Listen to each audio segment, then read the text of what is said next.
know, there's this vibrant element which always cause, you know, some kind of problem for dictators. So what do we do? Well, you have to, I think that if you... Shout loud. Shout loud.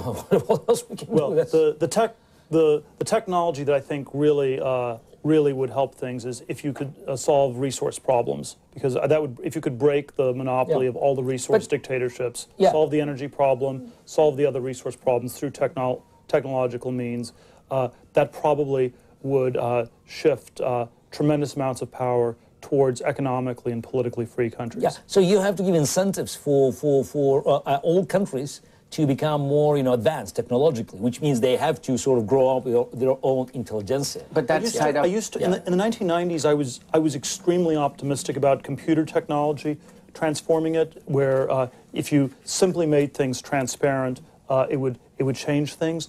And I still am mildly positive on that. But I think there are all these ways in which the technology can also be used by governments to stop people. So you had the whole Iranian elections in 2009, where on the one hand Twitter was going to be used to organize all the people, but then it turned out the government used Twitter to track all the people down, and so bang bang beat tweet tweet, you know, in effect. Still, which is why you need to be 2 steps ahead. There probably are a whole number of countries where there's just no transparency into what's going on at all, and so you don't know about it. So, you know, there's probably parts of Africa that were just we like don't have Equatorial Guinea. In terms of no access, no internet access, no technology whatsoever, totally pitch black, it's Burma and North Korea. And it's sad because human rights is a field that has become so boring and so bureaucratized that it doesn't appeal to the young. It appeals mostly to people in suits that give speeches at the UN. And that's kind of like what we're trying to do here in terms of changing some of that and bringing people like you involved, and involving people like you. And it makes such a difference that people bring from their own fields, like you bring technology, all of that you bring in. I mean, you bring, you know, the brain that defeated the IBM computer. As far as I'm concerned, these are vital elements for what we're doing. And I do believe you defeated it, by the way. Because I think cheating doesn't count, you know. It's a human. There was a case of violation of my human rights, yes. Yes. Yes. Maybe we can call the UN. Maybe we can call the UN. Yes. One of the things I find so depressing about this topic is that so many places have just stayed disasters for such long periods of time. And when you have things that are corrupt or where human rights don't exist, there are cases where it changes, but it is not easy, and it's very, very hard. And there are relatively few examples of where things have gotten, you know, dramatically better. Haiti's been a disaster since it was independent, in the early 19th century. Well, it's also a certain racism to it, which is the racism of low expectations. We expect Haiti to be a disaster, so nobody holds them to account, and nobody puts a certain level of real expectations. Meet these or else. And their governments are just there to take and take. They all want to follow Duvalier's, you know, having palaces in the south of France.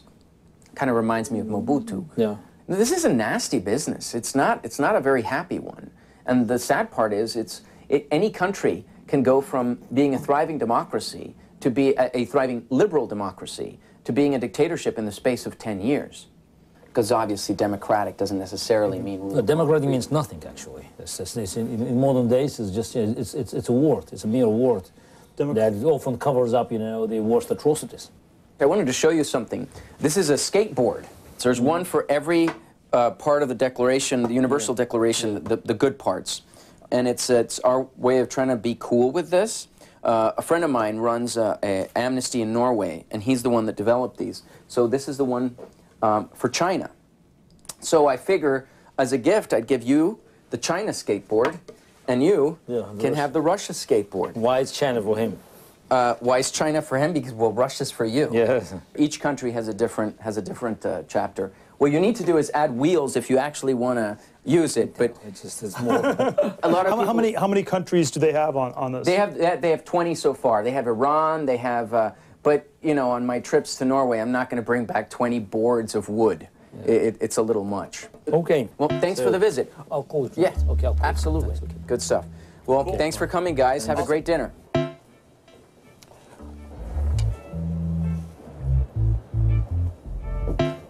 Yeah, okay, yes, yes. Thanks.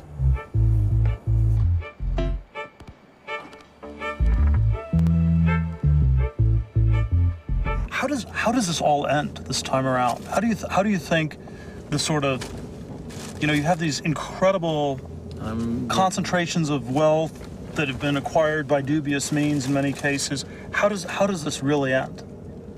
That's a very good question. You know, it's sort do you see an optimistic scenario? Well, I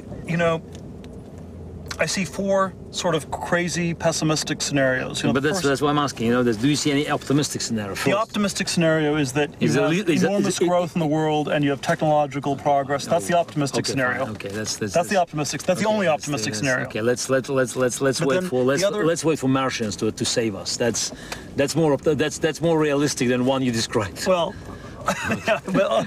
I will. But then the four scenarios, you have a worldwide depression where it all gets destroyed, but people are going to try to stop that by printing money. Secondly, that's what's happening now. That's sort of what's happening now. So you have this chronic recession. It doesn't quite go into a catastrophic depression. The second thing is you have a world war, but people will do a lot to try to prevent that because of nuclear weapons and the technology is so destructive. And then the third one is. That you have sort of this move to the left, and governments confiscate the wealth. And the thing that's tricky about that is that at this point the money's been moved globally, so you'd have to sort of confiscate it everywhere. People have sort of diversified very well. The first one is the most realistic, until it goes into, until you can't print any more money. So because I think eventually. Just the only way out is to work with sound money. If money doesn't have any value, so the whole system doesn't work. Yes.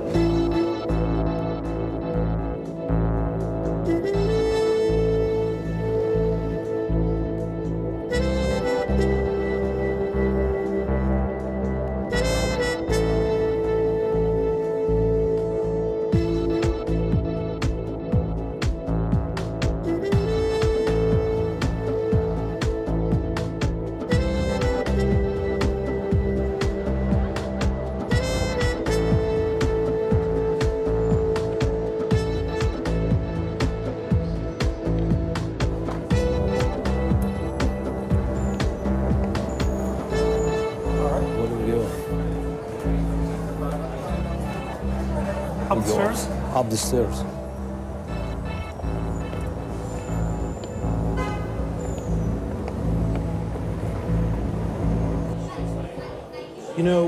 There is a moment for something libertarian, for classical liberalism to somehow come back.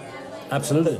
That moment exists, even though, we haven't had anything like this for, a long time, and it's been sort of, you've had elements of it, but I want to have a mixture of some, theory and some kind of, ideological background and, the analysis of current affairs. You have to go back to sound money. You have to go back to the roots, That's not to the old good days, but to the roots. Unlike, years of the Cold War, there's a sense of inevitability. Look at Warren Buffett. The 19th century, the year of Great Britain. The 20th century, year of the United States. 21st will be China. I mean, this, Warren Buffett telling people, that's it. Nice. And invest accordingly. So, yes. You have the richest man in this country predicting its fall. The other thing I think is sort of problematic, at least, about Buffett is that, he's become the richest man in America by avoiding technology altogether. And so it's always technology. And being proud sort of that. Being proud of not doing. So, would you rather invest in a spaceship company that goes to Mars, or would you rather invest in a Mars candy bar? And in the year 2200, when people live on Mars, they'll still be eating Mars candy bars. Spaceship companies will come and go, so you only invest in candy bars.